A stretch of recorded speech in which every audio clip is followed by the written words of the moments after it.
मित्रों नमस्कार। मैं लेकर आया हूं कहानी बड़ी सुहानी। सुनो सुनाओ और जन जन तक पहुंचाओ। एक बार की बात है, एक दुखी व्यक्ति अपने ईश्वर से शिकायत करता है कि हे भगवान, आप मेरा ख्याल नहीं रखते, मेरी चिंता नहीं करते।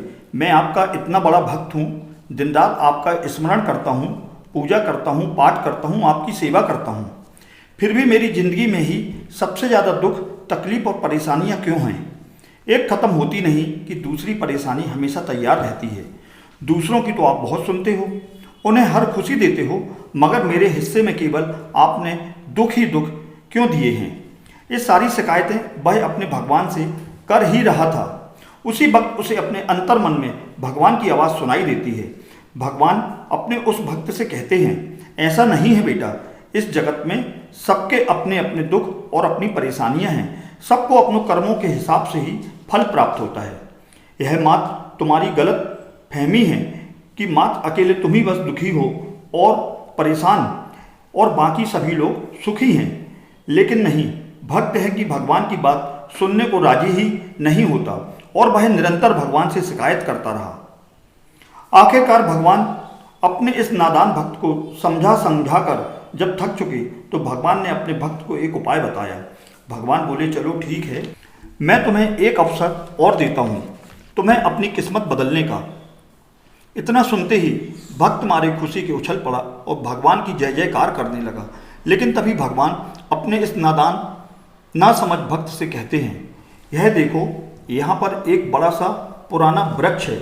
इस पेड़ पर सभी ने अपनी अपनी दुख दर्द, तकलीफ और परेशानियों, तनाव, चिंता आदि सबकी एक पोटली में बांधकर उस पेड़ पर लटका दिए हैं।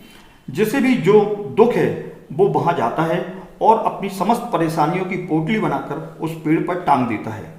तुम भी ऐसा ही करो, इससे तुम्हारी समस्याओं का हल हो जाएगा और तुम्हारी मुझसे शिकायत भी खत्म हो जाएगी। इतना सुनते ही भक्त खुशी के मारे उछलने लगा और कहता है कि प्रभु जी, आप धन्य हैं।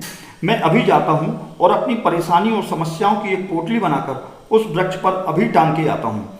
तभी प्रभु बोले, लेकिन मेरी एक छोटी सी शर्त है। भक्त कहता है, कैसी शर्त प्रभु?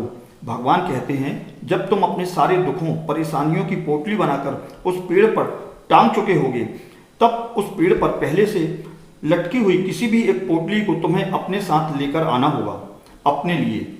भक्त को भगवान का यह प्रस्ताव और शर्त थोड़ी अजीब लगी, लेकिन उसने सोचा, चलो ठीक है, अपनी बड़ी बड़ी समस्याओं की पोटली पेड़ पर लटकाऊंगा और कोई छोटी पोटली वहां से ले आऊंगा।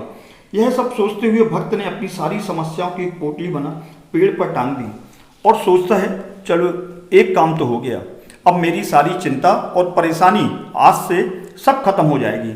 लेकिन प्रभु जी ने एक बात कही थी कि लौटते वक्त पेड़ से पहले से टंगी हुई जो एक पोटली होगी वह तुम्हें अपने साथ लेकर आना होगा।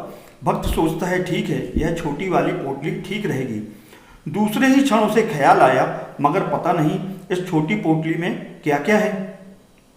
नहीं नहीं, वो वाली ले लेता हूँ। और फिर विचारता है, अरे कहीं इसमें कहीं गंभीर बीमारी निकली तो नहीं। नहीं, अच्छा है, यह वाली तो ले ही लेता हूँ, मगर पता नहीं है पोटली किसकी है और इसमें क्या क्या दुख हैं, मुझे तो पता नहीं। और यह सब सोचते हुए वह पूरी तरह से गुमराह और परेशान हो जाता है। किसी ने सच ही कहा है, बंद मुट्ठी लाख की और खुल गई तो खाक की। जब तक पता नहीं है कि दूसरों की पोटली में क्या दुख, परेशानियां, चिंता और मुसीबतें हैं, तब तक तो ठीक लग रहा था, मगर यदि इसमें अपने से भी ज़्यादा दुख और कष्ट निकले तो? यह सब सोचते हुए भक्त पुनः भगवान को याद करते हुए कहता है, हे भगवान, आप कहाँ हो? भगवान बोले, क्यों, क्या हुआ? जो पोटली पसंद आए उसे उठा लो। तभी भक्त भगवान से कहता है, नहीं प्रभु, मुझ नादान को क्षमा कर दो, मुझसे बड़ी भूल हो गई। मैं समझ नहीं पा रहा था कि मैं ही बस दुखी हूँ, मगर अब समझ में आया कि इस संसार में मुझसे भी ज़्यादा लोग दुख और कष्ट में हैं। मैं अभी तक अपने आप को परेशान और दुखी समझ रहा था। यहाँ मेरे जैसे अनगिनत हैं और मुझे यह भी नहीं पता कि उनके दुख और कष्ट का क्या क्या कारण है। कम से कम मुझे अपने दुख और परेशानियां मालूम तो हैं। अब मैं निराश नहीं होऊंगा। सभी के अपने अपने दुख हैं, मैं भी आज से अपनी चिंताओं और दुख परेशानियों का साहस से मुकाबला करूंगा, उनका सामना करूंगा, ना कि मैं उनसे दूर भागूंगा। तो कहते हैं मित्रों, इस संसार सागर में ऐसा कोई नहीं जिसे दुख, कष्ट, परेशानी ना हो। बस जरूरत है उसे धैर्यता, साहस से उसका सामना करने की। तो मित्रों, आपको यह कहानी कैसी लगी? कमेंट्स बॉक्स में अपनी राय अवश्य दें। और हाँ, यदि आपने अभी तक हमारे चैनल को सब्सक्राइब नहीं किया है तो कृपया चैनल को सब्सक्राइब अवश्य करें।